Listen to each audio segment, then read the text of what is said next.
Hey everyone, welcome back to the channel where we dive deep into some fascinating chess battles.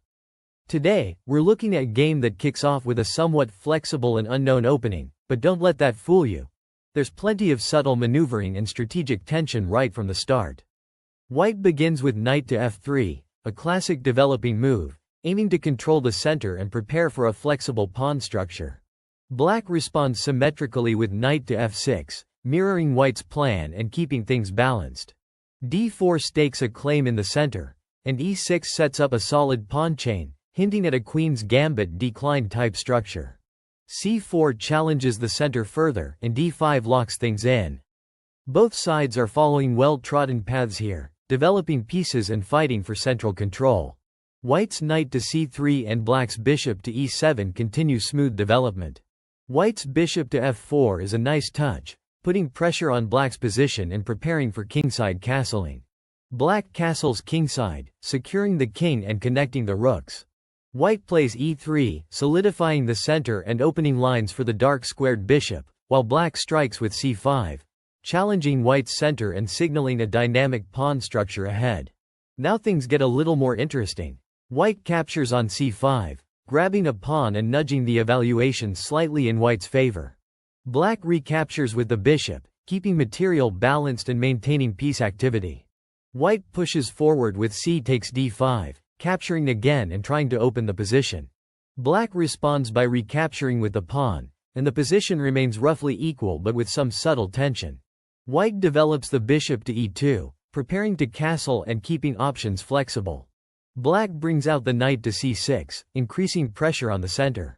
White castles kingside, completing development and ensuring king safety. Black plays a6, a useful waiting move that prevents any pesky knight or bishop incursions on b5. White places the rook on c1, eyeing the open c-file and adding pressure on Black's queenside. Black retreats the bishop to a7, keeping it on the long diagonal and maintaining influence over the center. White's queen moves to b3, targeting the b7 pawn and adding more weight to the queenside attack. Black's knight jumps to a5, attacking the queen but also somewhat sidelining itself. Interestingly, the engine suggests that a better move here would have been h6, which would have been a more flexible and prophylactic choice.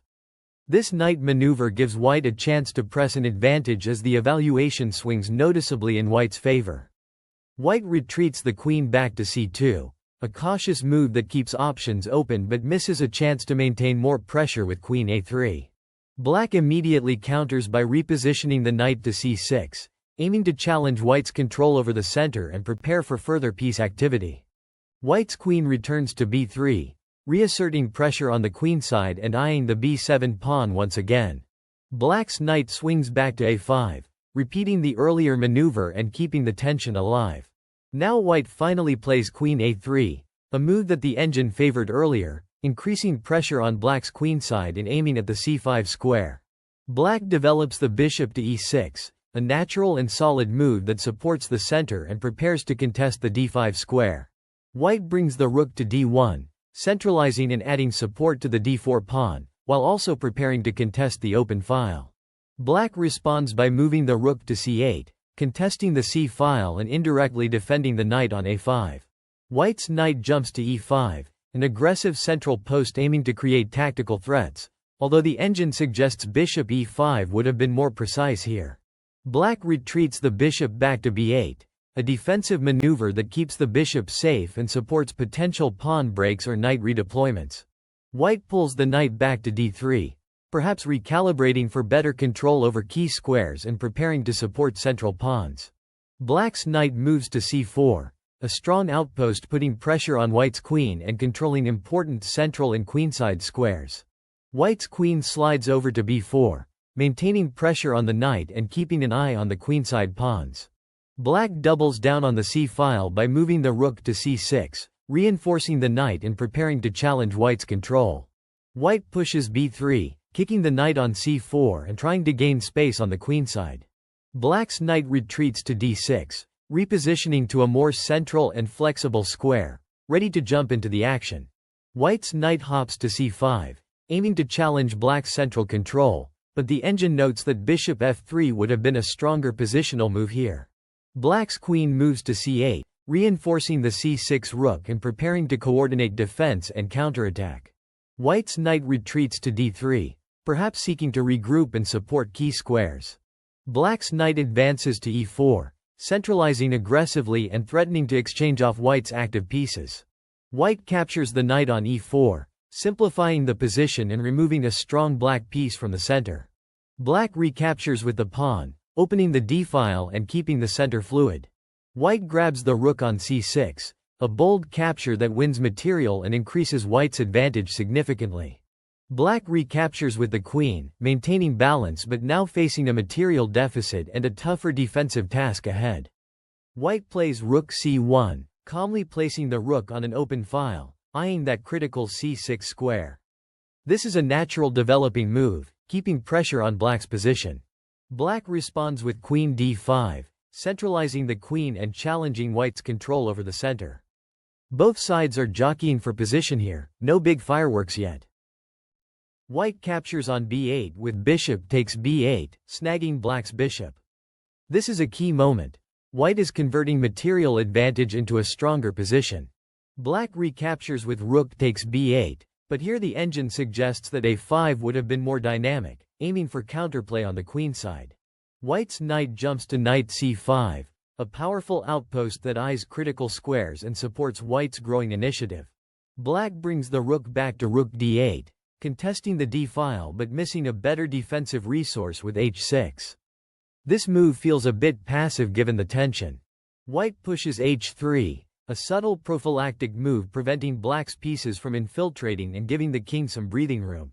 Black shifts the queen to queen e5, centralizing again, but the engine notes that rook c8 would have been stronger, reinforcing the c-file pressure. White's knight captures on e6 with knight takes e6, a tactical strike that removes a key defender and opens lines for White's pieces. This is a critical moment where White's advantage solidifies. Black recaptures with f takes e6, but now White's bishop and queen are poised to dominate the weakened dark squares. White grabs the pawn on b7 with queen takes b7, increasing material advantage and threatening to invade Black's position further. Black pushes a5, trying to create counterplay on the queen side, but it feels like a desperate attempt to slow White down. White's queen slides to queen c7, maintaining pressure and eyeing multiple weaknesses in Black's camp. The engine suggests rook c7 would have been even stronger here, doubling down on the 7th rank. Black captures the queen with queen takes c7, a forced exchange but one that temporarily relieves pressure. White recaptures with rook takes c7, keeping the initiative and material edge intact. Black's rook moves to rook d2, trying to activate and create threats, but White's position remains solid. White develops the bishop to bishop c4, targeting key squares and coordinating pieces beautifully. Black's knight jumps to knight d5, centralizing and looking for counterplay opportunities. White's rook advances to rook c6, increasing pressure and restricting Black's knight mobility. Black's king steps up to king f7, trying to support the defense and stay close to the action. White pushes a4, gaining space on the queen side and preparing to open lines for the rook. Black checks with rook d1 check, forcing White's king to move and trying to create tactical chances. White calmly steps the king to king h2, sidestepping the check and keeping the king safe. Black retreats the rook to rook d2, maintaining pressure, but White's advantage remains clear and growing.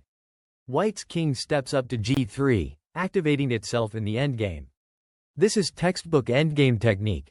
The king becomes a fighting piece now, not just a passive defender. Black pushes h5, trying to create some pawn tension on the king side. This move signals Black's attempt to stir up counterplay, but White's position is still comfortable. White responds with h4, locking down the kingside pawns and preventing Black's pawns from advancing easily. This is a solid, prophylactic move.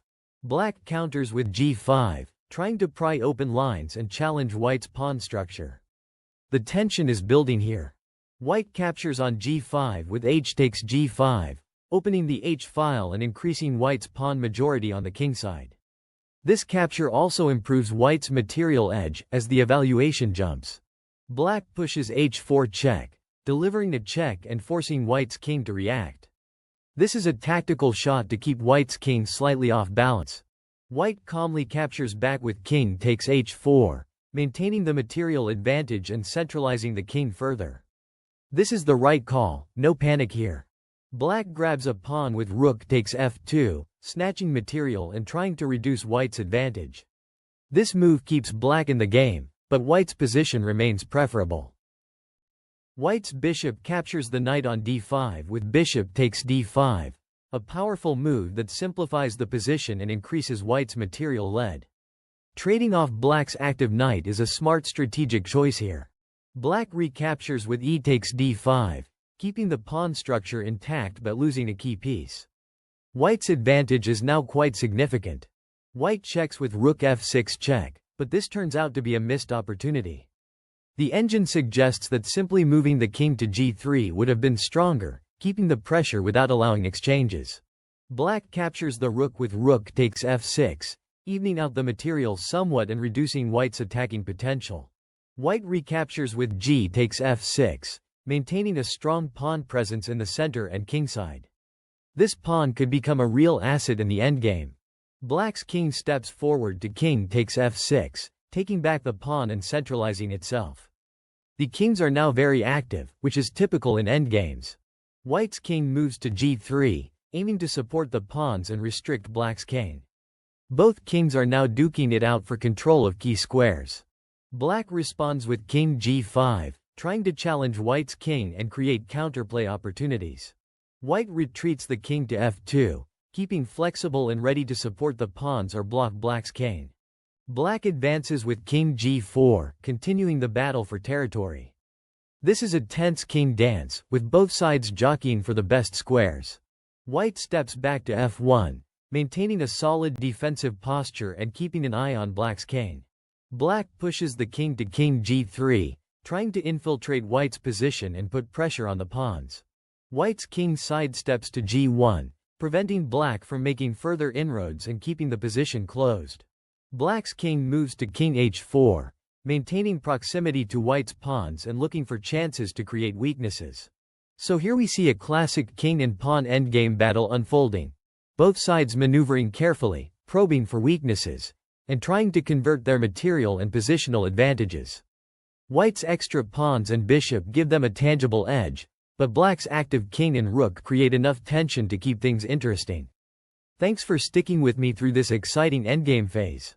If you enjoyed this deep dive, don't forget to like, subscribe, and hit that bell so you never miss a moment of chess action.